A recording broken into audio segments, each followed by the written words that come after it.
할렐루야.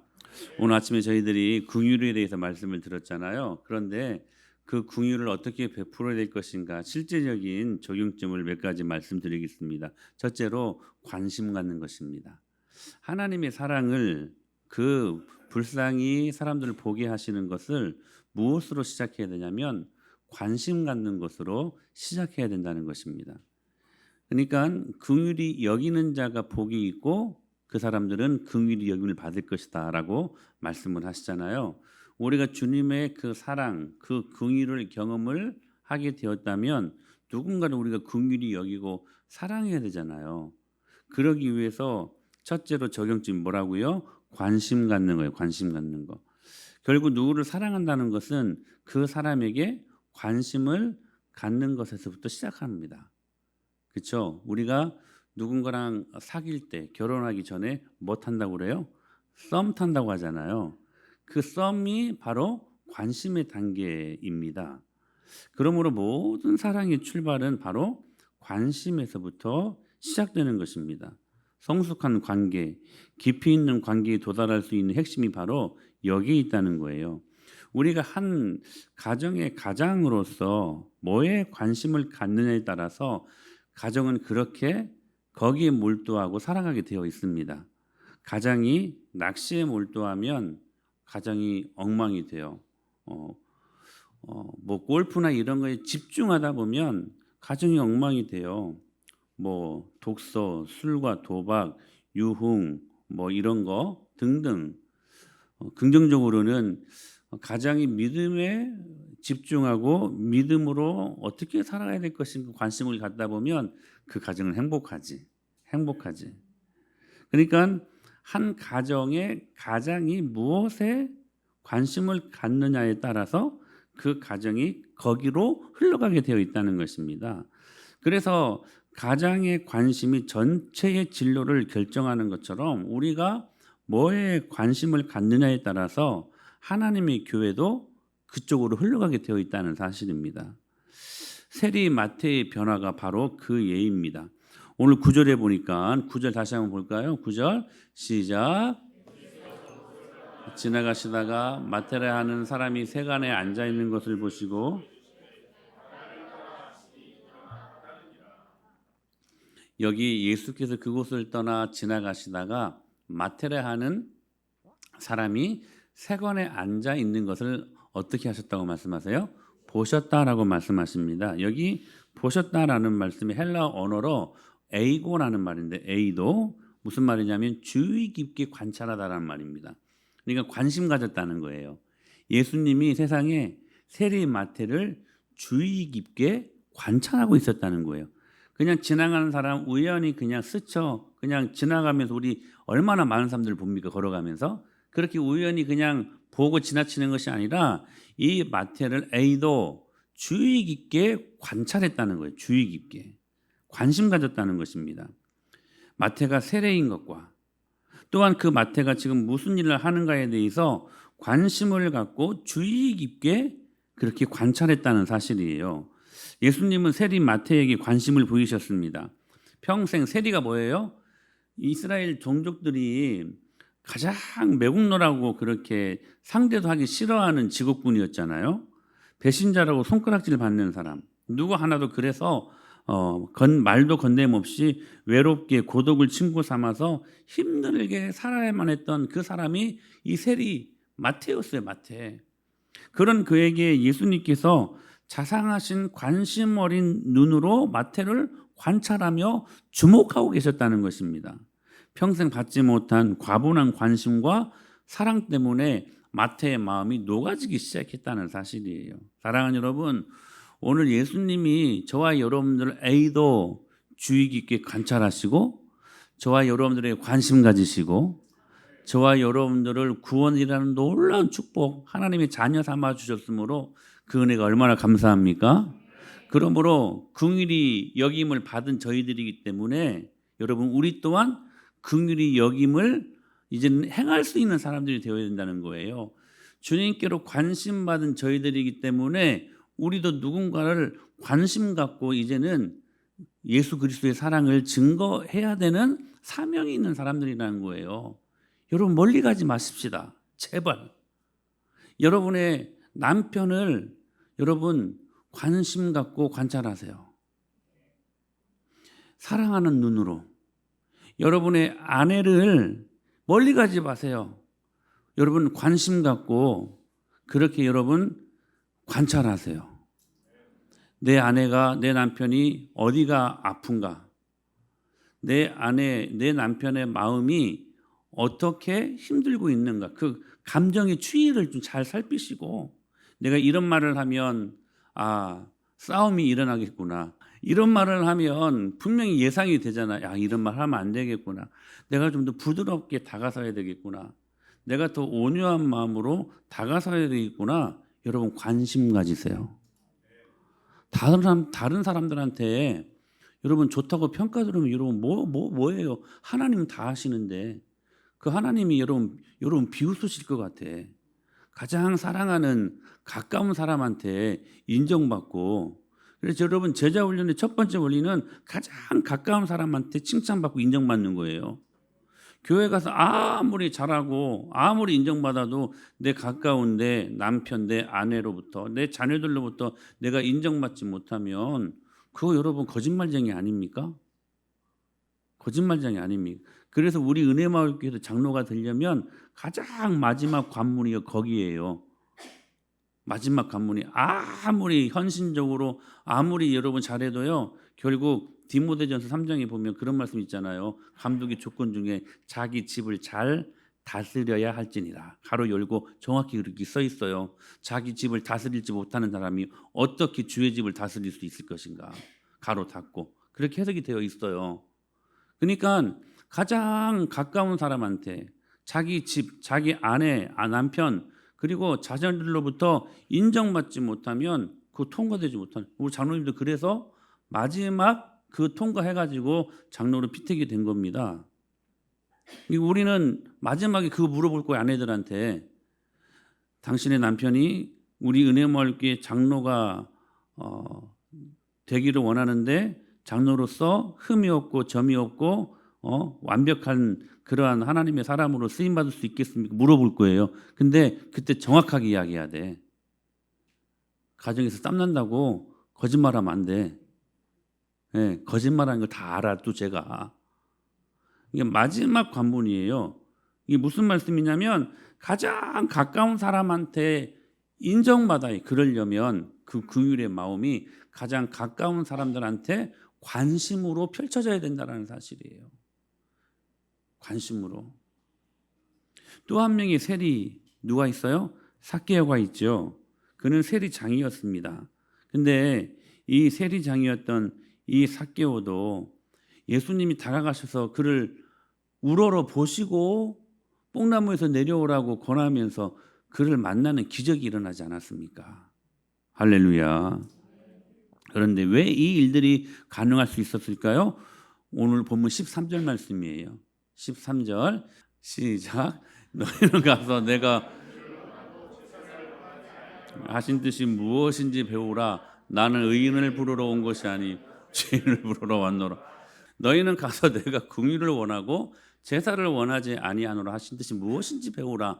나는 의인을 부르러 온 것이 아니요 죄인을 부르러 왔노라. 주님이요 제사보다 긍휼을 원한대요. 긍휼을.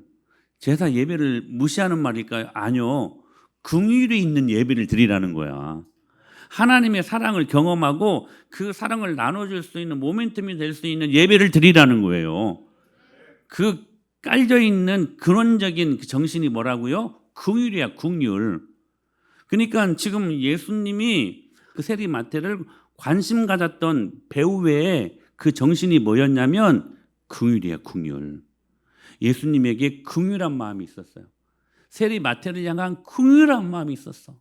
제가 그래서 오전에 그런 거예요. 모든 사랑은 불쌍히 여기는 것에서 시작된다고요. 여러분의 남편을 불쌍히 볼 수 있도록 기도하세요. 불쌍한 마음 달라고 기도하셔야 돼. 내 아내를 불쌍하게 여길 수 있는 마음을 주시옵소서. 거기에서부터 사랑이 싹 튼다니까요. 여러분 이 긍휼이라는 단어가 히브리어로 나하밈이라는 말입니다. 나하밈. 뭐라고요? 나하밈. 이 나하밈이 나함으로 바뀌었어요. 그리고 나함이 구약 성경에 어떤 성경이 있죠? 나훔으로 바뀌어요. 나훔. 그러니까 이 나훔이라는 말이 긍휼이라는 뜻이에요. 긍휼이라는 불쌍형이다. 예수님이 활동하셨을 때 활동 무대 중에 하나가 어디였어요? 가버나훔 있죠. 가버나움. 근데 이 나움이라는 긍휼이라는 단어의 어근이 뭐냐면 자궁이라는 말이에요. 자궁. 여러분 자궁이 무엇입니까? 거기에서 생명이 잉태되고 거기에서 생명이 자라고 거기에서 얻어먹고 거기에서 태어나는 것 아닙니까? 그게 엄마의 자궁 아닙니까? 근데 이 긍휼이라는 단어가 바로 하나님의 뭐라고요? 자궁이래요. 굉장히 말이 실제적이죠? 거기에서 생명이 잉태되고 거기에서 자라고 거기에서 여러분 하나님의 사람들이 성장하게 된다는 사실이에요. 긍휼이야. 하나님의 긍휼 할렐루야. 사랑하는 여러분 불쌍히 여기세요. 불쌍히 보셔야 돼요. 그럴 때 관심을 갖기 시작해요. 관심 갖기 시작해요. 두 번째는 뭐냐면 배려입니다. 배려. 우리 10절 말씀 보실까요? 10절. 자, 처음에는 뭐라고요? 긍휼의 구체적인 적용점. 첫째로는 관심 갖는 거. 두 번째는 뭐예요? 배려하는 거예요. 배려. 이 배려라는 말이 얼마나 중요한지 몰라요. 특별히 부부관계 속에서 이 배려라는 단어는 얼마나 중요한지 몰라요. 왜 싸워요? 배려하지 못해서 싸우는 거 아니에요? 왜 갈라서요? 배려하지 못해서 그런 거 아니에요? 자, 배려. 자, 10절 시작.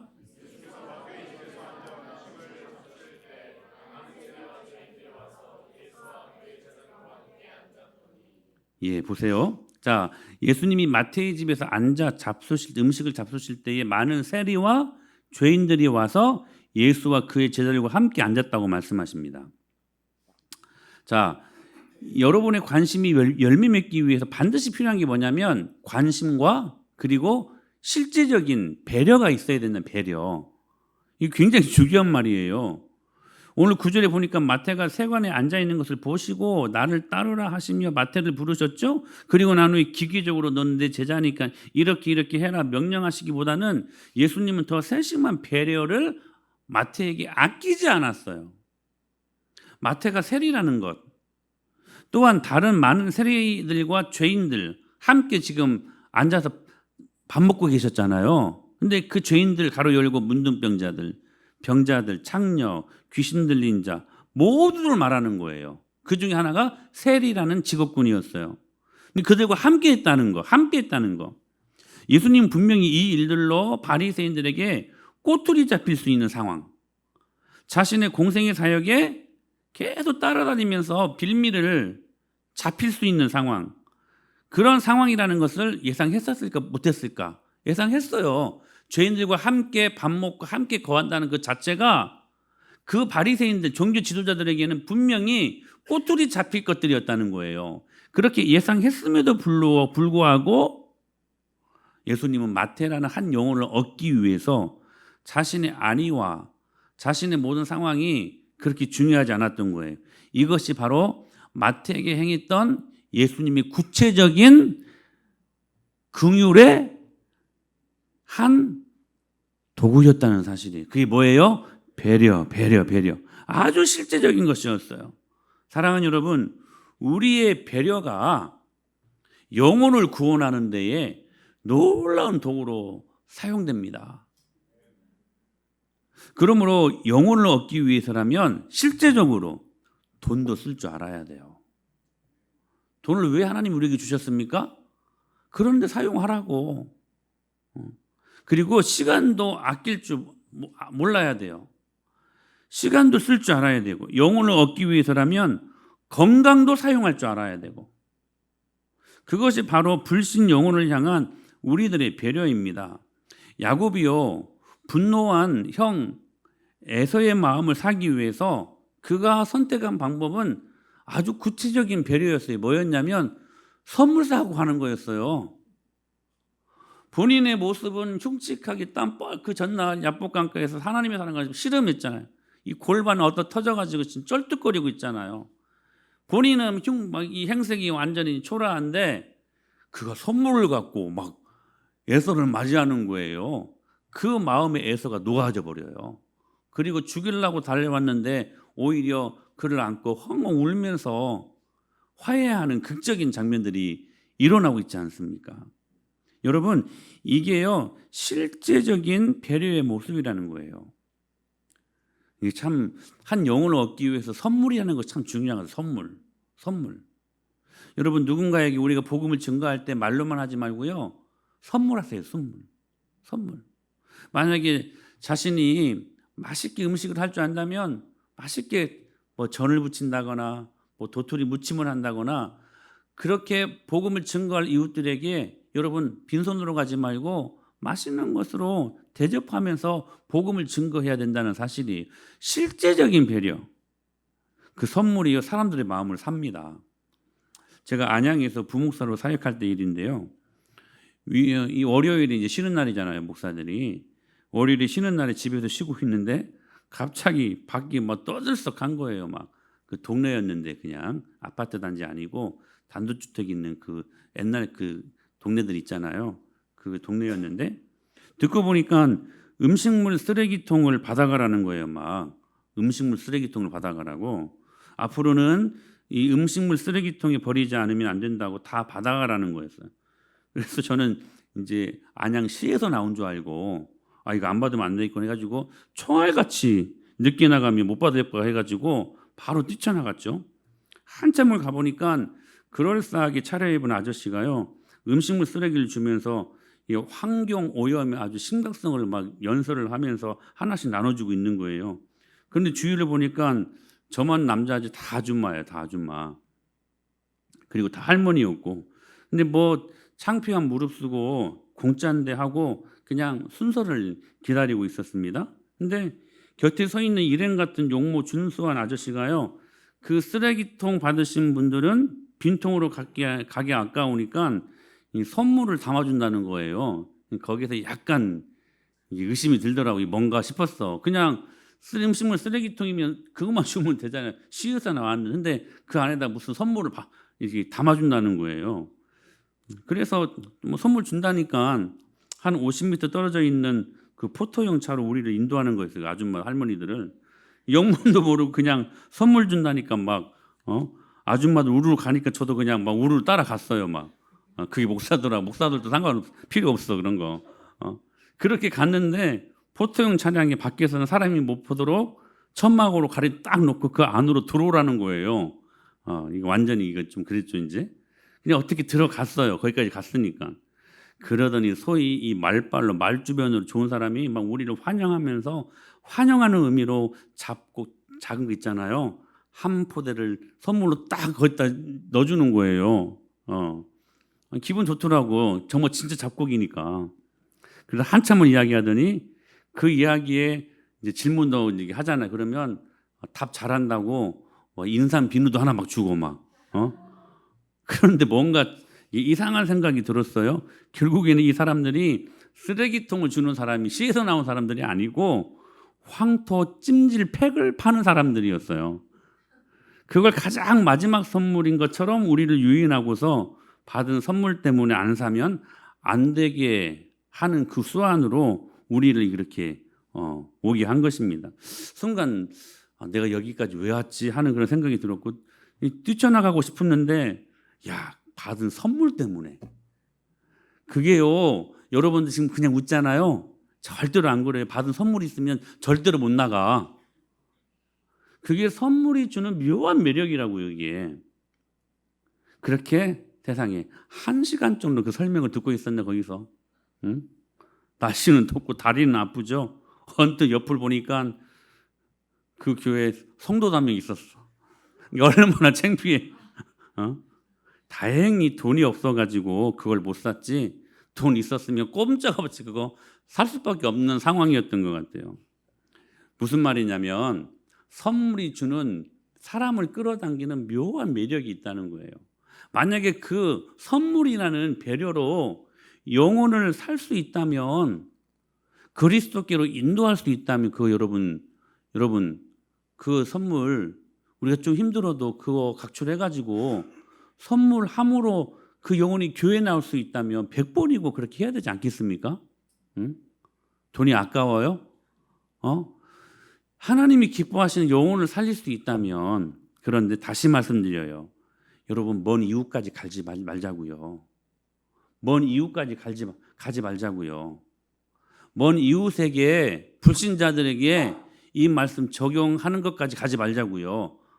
여러분, 가장 가까운 사람, 여러분 남편, 여러분 아내, 생일, 여러분 가장 사랑하는 자기 아내부터 챙기세요. 자기 남편부터 챙기세요. 응? 실제적인 배려. 여러분, 부부가 행복해야 자녀들도 행복하고, 가정이 행복해야 교회도 행복하고. 응? 이 주신 말씀을 좀 여러분들이 믿음으로 받고 실제적으로, 이제 말만 하면 안 돼. 우리 형편 다 알잖아. 우리가 우리 형편을 다 알지, 우리 가정에. 그러나 여러분들이 마음을 담은 선물을 하나 드릴 때에 얼마나 그게 감사할까. 방금 우리 창균 성도님 저랑 눈이 마주쳤네요. 한번 물어볼까요, 한번? 사랑하는 여러분, 주님이 말씀하셨잖아요. 너희가 거저 받았으니 거저 줘라. 우리 거 하나도 없어요. 여러분, 실제적으로 배려하세요. 무슨 마음을 담아서? 하나님 우리를 사랑하신 그 긍휼의 마음을 담아서. 할렐루야. 그때 하나님이 기적이 일어날 것입니다. 사랑하는 여러분, 오늘 그 은혜가 임하게 되길 축복합니다.